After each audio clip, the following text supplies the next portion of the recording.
أعوذ بالله السميع العليم من الشيطان الرجيم. بسم الله الرحمن الرحيم وصلى الله على نبينا الكريم والصلاة والسلام على أشرف المرسلين نبينا سيدنا محمد وعلى آله وصحبه ومن تبعهم بإحسان إلى يوم الدين. Dukan yabo da godiya sun tabbata ga Allah madaukakin sarki wanda halicci duniya cikin hikima da tsari mai kyau da kuma albarkacin da dan adam da ni'imomi masu yawa. Tsira da amincin Allah su ƙara tabbata ga shugaban halitta Annabi Muhammadu sallallahu alaihi wasallam, iyalansa, sahabbansa da dukkan al'ummar musulmi baki ɗaya. Bayan haka, idan ku kasance baki a wannan gida, muna roƙon ku danna mana alamar ƙararrawa wato subscribe domin samun kowanne sirri idan mun saka wannan gida na Al-Ilm Ishaq TV. Insha Allah za mu yi magana akan mutumin da yake buƙatar canza kasuwancin da yake yi. Ma'ana idan mutum yana wani kasuwanci sai yake son ya canza kasuwancin da yake, ma'ana kala kasuwancin abin da yake sayarwa ya canza, to yayi wannan sirrin na suratul Yasin da yin sadaka da dafaffen abinci. Akwai lokutan da mutum zai samu kansa ma'ana yana buƙatar canza kasuwanci, ko dai saboda yanayin kasuwar, ko kuma mutum ya sami wata sabuwar sana'ar, ko wata dama da ta wuce wacce yake ciki, ko kuma wata matsala da ta sa dole a sauya kasuwancin. Domin samun nasara da albarka cikin wannan sabon yunƙuri, akwai wasu matakai na addu'a da ya kamata a bi domin neman taimako daga Allah madaukakin sarki a matakin farko domin samun biyan bukata insha Allah. Shine samun Qur'ani guda uku, shine abin da za a dauka matakin farko, sannan a baiwa almajirai su karanta su akan sabuwar ma'ana tabarma mai tsarki. Ana buƙatar a karanta kowace takarda guda, sannan ajiye har sai an kammala karanta dukkan ma'ana takardun Qur'anin. Bayan an gama wannan aiki, sai a haɗa Qur'anan a bayar da su a matsayin sadaka ga masallaci, domin wannan yana ɗauke da albarka wajen inganta kasuwancin mutum sosai. Bayan kammala wannan mataki, akwai buƙatar yin yanka da dafa abinci domin raba jama'a, musamman ma abota, ma'ana mabukata da kuma marasa ƙarfi. Wannan sadaka tana da tasiri wajen kawo albarka da yaya duk wani cikas da zai iya hana ci gaba a cikin sabon kasuwancin da ake shirin shiga.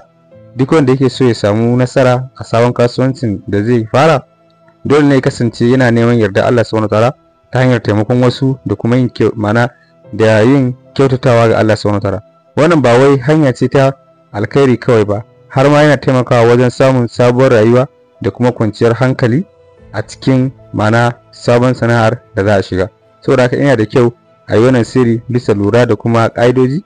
Insha Allah matuƙar aka yi wannan da yarda ubangiji ya sami biyan buƙata.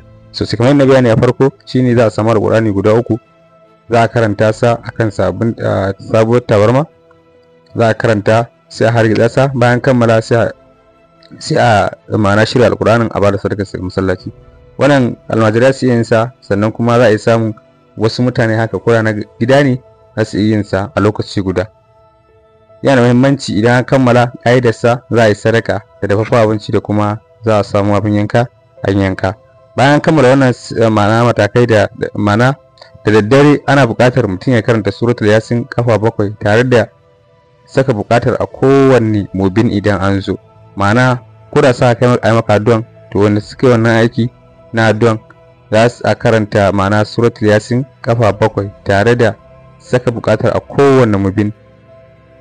Wannan Yasin ana son mutum ɗaya karanta ta, ko mutum uku, shine adadin abin da ya fi dacewa ga karanta ta. Amma da ya fi dacewa a ce mutum ɗaya karanta ta, ya saka buƙatar a kowanne mubin idan ya zo a cikin surar. A lokacin wannan karatun ana kiran sunan wanda yake son canza sana'ar da sunan sabon kasuwancin da yake shirin shiga a kowace mubin ta cikin suratul Yasin din, tare da roƙon Allah subhanahu wataala ya sanya masa albarka da ci gaba a cikin sa.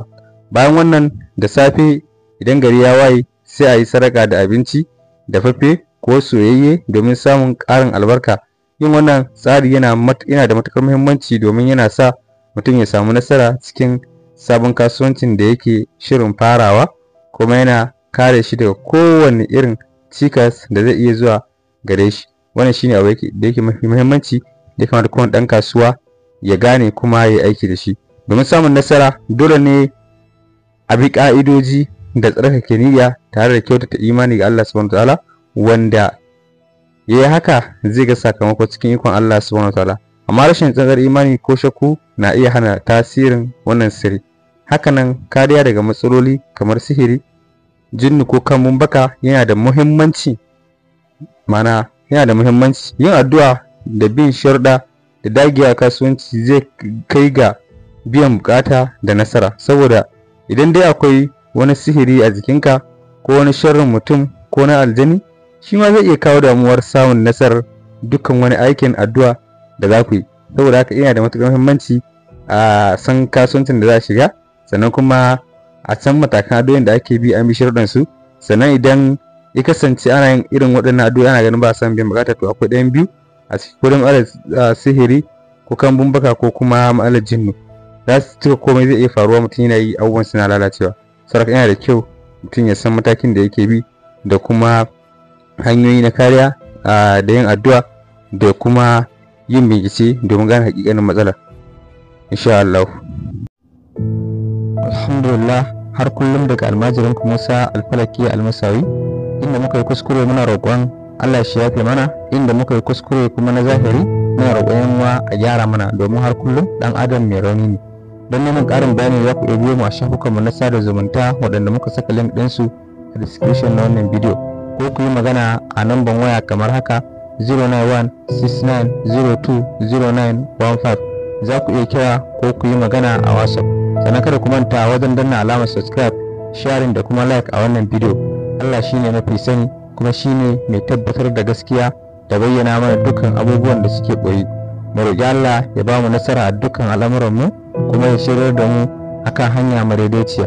Subhanakallahumma bihamdika ashhadu an la ilaha illa anta astaghfiruka wa atubu